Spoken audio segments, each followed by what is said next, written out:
Que el Señor los bendiga, queridos hermanos y amigos. Estamos agradecidos a Dios porque Él es un Dios de amor, de misericordia. Y vamos a leer la palabra del Señor en este momento. Los invito a leer en el Evangelio según San Juan, capítulo 6, y leemos los versos del 25 en adelante. Dice así la palabra del Señor. Y hallándole al otro lado del mar, le dijeron: Rabí, ¿cuándo llegaste acá? Respondió Jesús y les dijo: de cierto os digo que me buscáis, no porque habéis visto las señales, sino porque comisteis el pan y os saciasteis. Trabajad no por la comida que perece, sino por la comida que a vida eterna permanece, la cual el Hijo del Hombre os dará, porque a éste señaló Dios el Padre. Entonces le dijeron: ¿qué debemos hacer para poner en práctica las obras de Dios? Respondió Jesús y les dijo: esta es la obra de Dios, que creáis en el que Él ha enviado. Le dijeron entonces: ¿qué señal, pues, haces tú para que veamos y te creamos? ¿Qué obra haces? Nuestros padres comieron el maná en el desierto, como está escrito: pan del cielo les dio a comer. Y Jesús les dijo: de cierto os digo, no os dio Moisés el pan del cielo, mas mi Padre os da el verdadero pan del cielo. Porque el pan de Dios es aquel que descendió del cielo y da vida al mundo. Le dijeron: Señor, danos siempre de ese pan. Jesús les dijo: yo soy el pan de vida. El que a mí viene nunca tendrá hambre, y el que en mí cree no tendrá sed jamás. Qué importante este texto, su contenido, porque allí el Señor se revela de una manera maravillosa. Quizá cuando nos ubicamos un poco en la situación, debemos recordar que el Señor había dado de comer a esas 5.000 personas milagrosamente, multiplicando los panes y los peces, los 5 panes y los 2 peces. Y después que se dio esto, el Señor despidió a la multitud y viajó esa misma noche con sus discípulos hasta la otra orilla del lago de Genesaret, del mar de Galilea. Al día siguiente la gente, viendo que no estaba Jesús ni sus discípulos, subiendo a unas barcas que habían llegado desde Tiberias, cruzaron el mar buscando a Jesús. Y cuando le hallaron del otro lado, o sea, cerca de la zona de Capernaum, le preguntaron: Maestro, ¿cuándo llegaste acá? El Señor conoce nuestros corazones. Y el Señor conocía el corazón de toda esta gente que había hecho ahora este esfuerzo. No solamente habían ido rodeando el lago primero para seguir a donde iba Jesús con sus discípulos, que fue donde realmente les dio el pan, donde multiplicó el pan, sino que ahora lo habían seguido de nuevo hasta la otra orilla. El Señor conocía el corazón de ellos y sus pensamientos, y realmente qué era lo que había dentro de sus vidas. Ellos solo pensaban en el milagro, en el beneficio material, en haber llenado sus estómagos, sin tener en cuenta el significado espiritual de la obra que el Señor había hecho. Somos realmente personas que solamente vemos lo material muchas veces y no nos damos cuenta que cuando estamos en contacto con el Señor y cuando venimos al Señor, más allá de lo que el Señor puede obrar en nuestra vida a nivel físico o a nivel material, el Señor tiene un propósito espiritual para con nosotros. Nos podemos preguntar, entonces, ¿por qué buscaban a Jesús?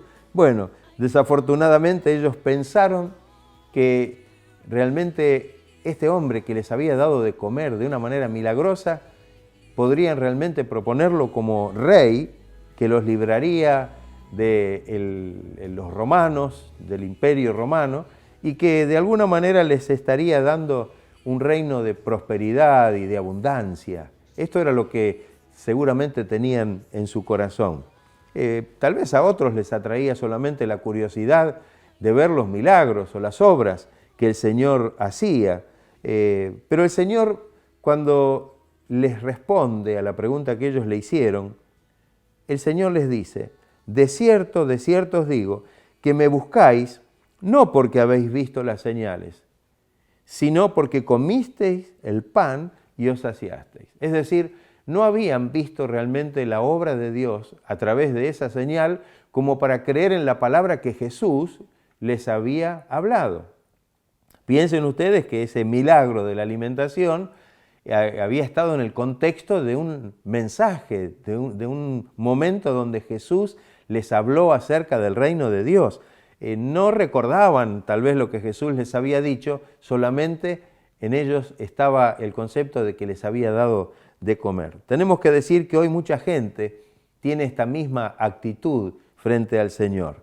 Le interesa lo material.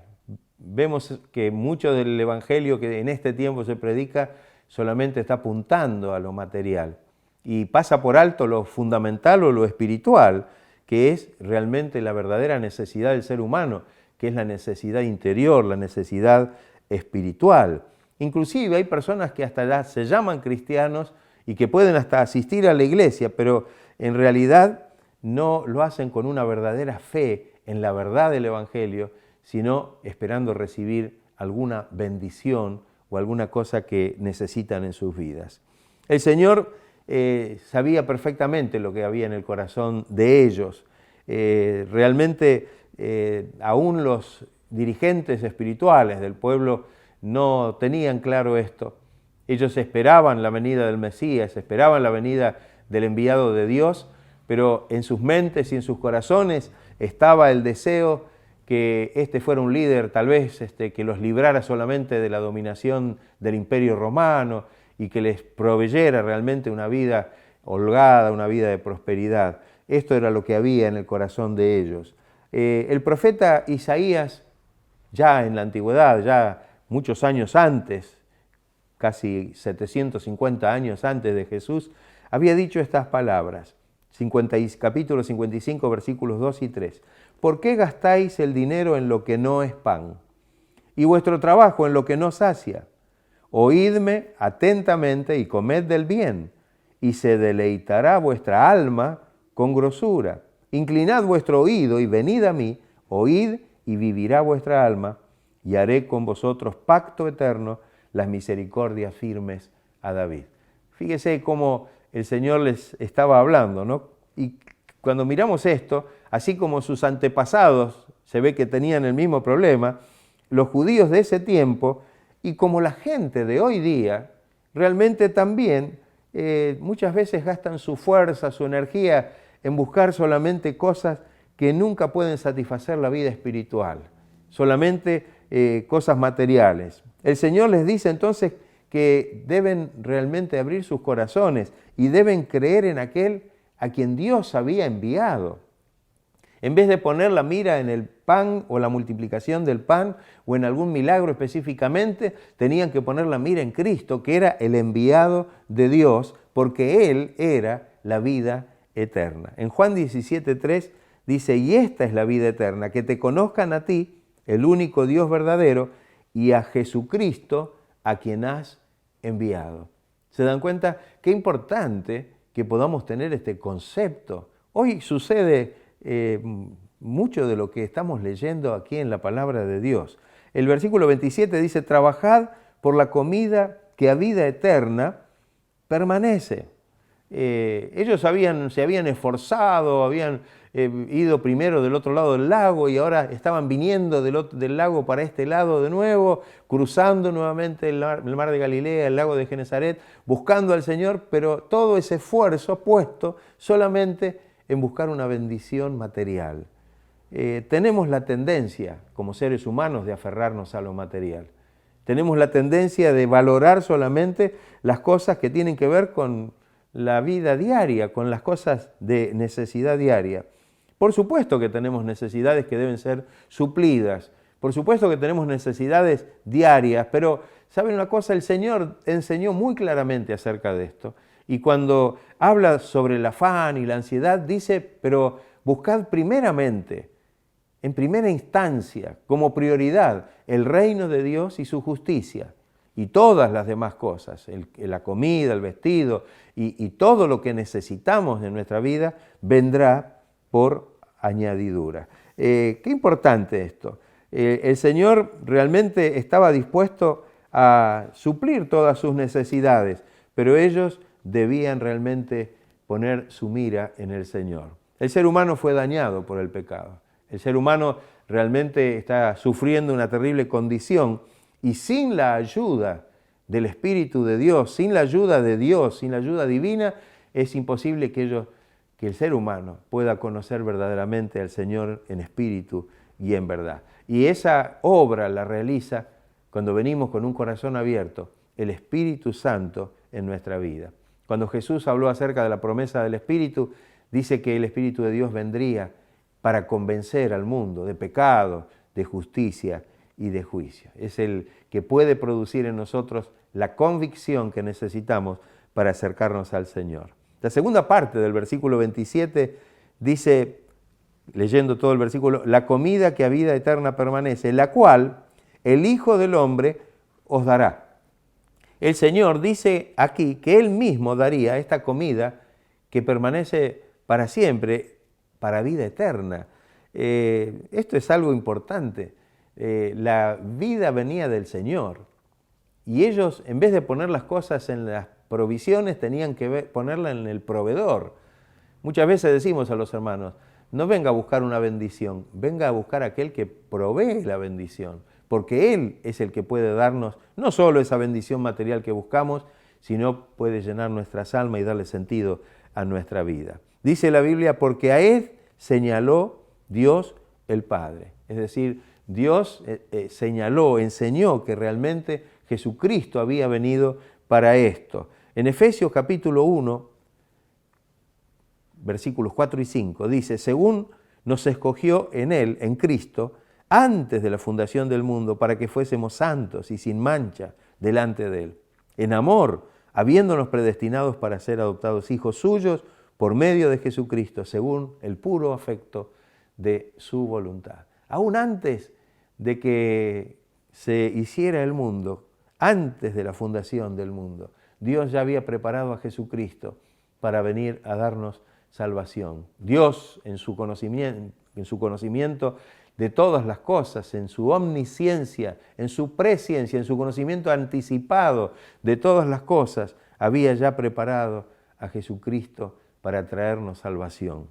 En su nacimiento, cuando leemos el Evangelio de Mateo, dice, y dará a luz un hijo y llamará su nombre Jesús, porque Él salvará a su pueblo de sus pecados.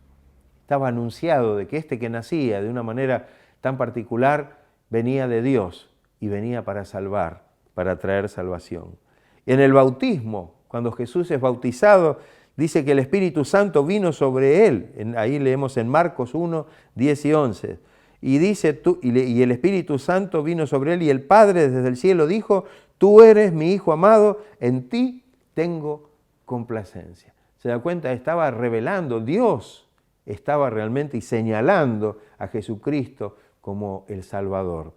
¿Qué debemos hacer para poner entonces en obra en práctica las obras de Dios? Preguntaron ellos. Tenían en su mente que, como venían de esa raíz legal, pensaban que debían hacer algo para poder alcanzar la bendición. En el versículo 28 está esta pregunta. Ellos creían que se iban a ser merecedores de la salvación si hacían algo, si realmente debían, hacer alguna obra que el Señor ahora les tendría que decir o enseñar. En definitiva, esta tendencia es la que a veces tenemos todos también. Creemos que podemos ganar nuestra salvación. ¿Qué nos va a costar a nosotros ser salvos? ¿Qué es lo que debemos hacer? Muchas de las personas que se acercaron al Señor hicieron esta pregunta. ¿Qué debo hacer para ser salvo? ¿Y cuántas veces tenemos esta pregunta en el corazón? ¿Qué debo hacer para recibir la salvación? Y sabe una cosa, es que no somos salvos por lo que nosotros podamos hacer, sino que somos salvos por lo que Cristo hizo por cada uno de nosotros. La ley de Dios, la ley, el decálogo, puso en evidencia la incapacidad del hombre para cumplir las demandas de Dios. Dios sabe que el hombre, por hacer cosas conforme a la ley, era imposible que pudiera alcanzar la salvación. Pero justamente la ley entonces nos lleva a aquel que sí nos puede salvar, que sí puede justificarnos y darnos salvación. En Romanos capítulo 10, versículos 8 y 9, dice: esta es la palabra de fe que predicamos, que si confesares con tu boca y que Jesús es el Señor, y creyeres en tu corazón que Dios le levantó de los muertos, serás salvo. No habla de que habría que cumplir algún mandamiento específico para poder alcanzar la salvación. Esta, el Señor les respondió, esta es la salvación, esta es la obra de Dios, que creáis en el que Él ha enviado. Esa es la obra que debemos hacer. Creer en el Señor, abrir nuestro corazón, confesarlo con nuestra boca, creerlo en nuestro corazón. Enseguida ellos le preguntaron: ¿qué señal haces para que te creamos? En el versículo 30. Ellos estaban acostumbrados por los profetas, que de alguna manera el profeta venía a hablar en nombre de Dios y decirles a ellos que debían creer en Dios y que debían arrepentirse delante de Dios. Pero el mensaje de Jesús tenía una característica diferente. Él ahora les venía a decir que debían creer en Él, debían confiar en Él, porque Él era el que traía y que era poderoso para salvar. De hecho, lo acusaron porque Jesús perdonaba los pecados. Para ellos era una blasfemia, porque no podían aceptar que Él fuera quien lo hiciera. Solo Dios puede perdonar pecados, pero Jesucristo era el Dios encarnado. Ellos estaban dispuestos a hacer alguna obra, tal vez, aunque es probable que solamente era un intento, porque durante siglos nunca pudieron hacer la voluntad de Dios cumpliendo eficazmente la palabra de Dios. Pero en definitiva se negaban a creer que Jesucristo realmente era el que Dios había enviado para traerle salvación. Por otro lado, también les molestó que Jesús dijera que sus obras, las obras de ellos, no les servían para agradar a Dios y que la única alternativa era la fe que debían depositar en Él, en su persona. Creo que es importante para nosotros hoy también, que podamos saber que la única salvación la tenemos cuando clamamos a Cristo y venimos a Él con un corazón abierto y dispuesto a creer en quién es el Señor y qué es lo que Él hizo por nosotros al morir allí sobre la cruz. Cuando miramos la respuesta, la condición de estas personas que hablaban con Jesús, Moisés era superior a él. Moisés les había dado a comer pan del cielo. Habían recibido en el desierto los padres, los antepasados, la provisión que Dios les mandaba desde el cielo, y durante 40 años que duró esa travesía, Dios los alimentó desde ese pan del cielo. Pero en realidad ese pan del cielo era para satisfacer el hambre, era para llenar sus estómagos. En realidad el maná que venía del cielo no podía satisfacer la necesidad espiritual, y este es un punto principal.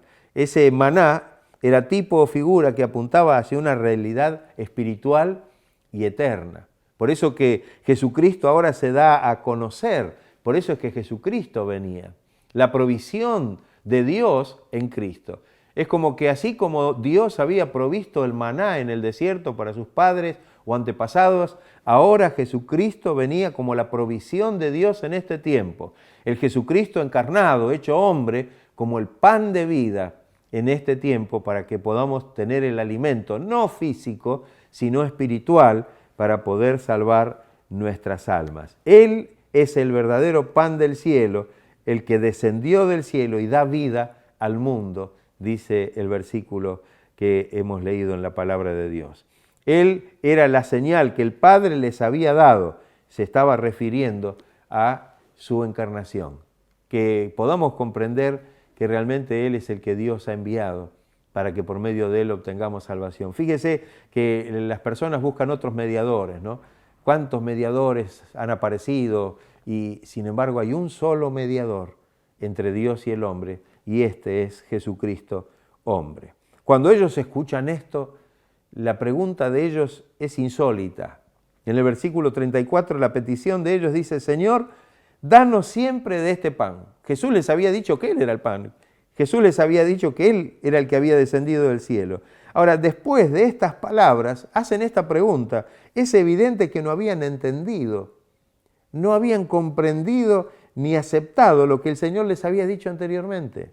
Todavía seguían pensando en el pan que habían comido sus antepasados en el desierto y que de alguna manera Jesús les podía proveer algo similar. Creo que la culminación de esta palabra, de este mensaje que el Señor quiere dejar, se resume en el versículo 35, cuando el Señor les dice: yo soy el pan de vida. Jesús quería decir que realmente Él era el verdadero pan del cielo. Dios lo había enviado para que el que coma de Él, dice, no muera, es decir, que pueda tener vida eterna. Qué importante para nosotros tener esta bendición en nuestra vida. Dios había hecho su parte. Dios había enviado el pan del cielo. Ya en la antigüedad, cuando Dios envió el maná, ellos debían ir a recogerlo. Y Dios les había dado la instrucción. No es que el Señor se los enviaba a cada casa, sino que ellos debían ir a recogerlo, debían acercarse, recogerlo para poder tener la provisión. De alguna manera, haciendo alguna relación, Jesucristo es el pan que descendió del cielo. Lo que debemos hacer ahora es nuestra parte, acercarnos a Él y recibirlo y aceptarlo como nuestro Salvador personal. Es importante saber que Cristo es el único que puede traer una verdadera satisfacción a nuestra vida. Por supuesto, como dice el texto que recordamos hace un ratito, si buscamos primeramente ese reino de Dios a través de la persona de Cristo, si abrimos nuestro corazón y creemos en el Señor y lo recibimos como nuestro Salvador personal, el Señor después se va a encargar de bendecirnos y de darnos todas las cosas que necesitamos, dice el texto, por añadidura. Dios quiera que podamos abrir nuestros corazones, que podamos saber que en Cristo está la salvación. No hay nada en este mundo, ni nadie en este mundo que pueda darnos lo que el Señor nos da. A Él señaló Dios el Padre, a Él envió Dios el Padre, y ahora nosotros debemos hacer nuestra parte, acercarnos a Él, abrir nuestro corazón, creer en Jesús como nuestro Salvador personal y recibir esta vida. Yo soy el pan de vida, el que de mí come no tendrá más hambre. Es decir, el Señor saciará, será la satisfacción de nuestra vida y podremos alcanzar la eternidad allí en la presencia de Dios. Que Dios nos ayude, que abramos nuestros corazones y que recibamos esta maravillosa bendición del Señor. Podemos hacer una oración todos unidos. Los invito a orar juntamente conmigo y pedir al Señor que obre con su poder y con su gracia en cada corazón. Si hay alguien que nunca recibió a Jesucristo, que nunca aceptó al Señor en su corazón, en su vida, que en este momento pueda abrir su corazón, recibir al Señor, acercarse de corazón a Él, sabiendo que el Señor lo estará bendiciendo y le dará este pan de vida. Qué importante que podamos tomar la actitud, que hagamos lo que realmente el Señor quiere que hagamos, y esto es que nos acerquemos al Señor. Él nos llama, pero nosotros debemos acercarnos a Él y recibirlo por fe. Todos unidos vamos a hacer la oración. Señor y Padre nuestro, estamos agradecidos por tu gran amor y misericordia, por Jesucristo nuestro Señor y nuestro Salvador. Pedimos, Señor, que obres en cada corazón, en cada vida, Señor, de quienes han escuchado tu mensaje, tu palabra, por aquellos que aún no te han recibido, Señor, que puedan sentir el toque divino de tu Espíritu Santo, trayendo convicción en sus corazones para poder abrirlos, para poder creer en ti y recibir esta salvación tan maravillosa. Señor, si hay quienes tienen necesidades, sabemos que tú por añadidura suples todas nuestras necesidades. Señor, que tú sanes, que obres, que libres, que tú, Señor, estés proveyendo, aún en lo material, abriendo puertas de bendición, de trabajo, que bendigas los hogares, las familias, y que tu gracia se pueda derramar en abundancia en cada vida y en cada corazón. Lo pedimos en el nombre de Jesucristo, para su gloria y para su honra. Amén. Gracias, Señor. Gracias, Jesús amado. Gracias, Jesús. Gloria a Dios. Que el Señor los esté bendiciendo ricamente Que la gracia del Señor pueda estar inundando sus corazones, trayendo esta satisfacción que solo Él puede darnos en nuestra vida, en nuestra alma, en nuestro corazón. Que Dios los bendiga ricamente.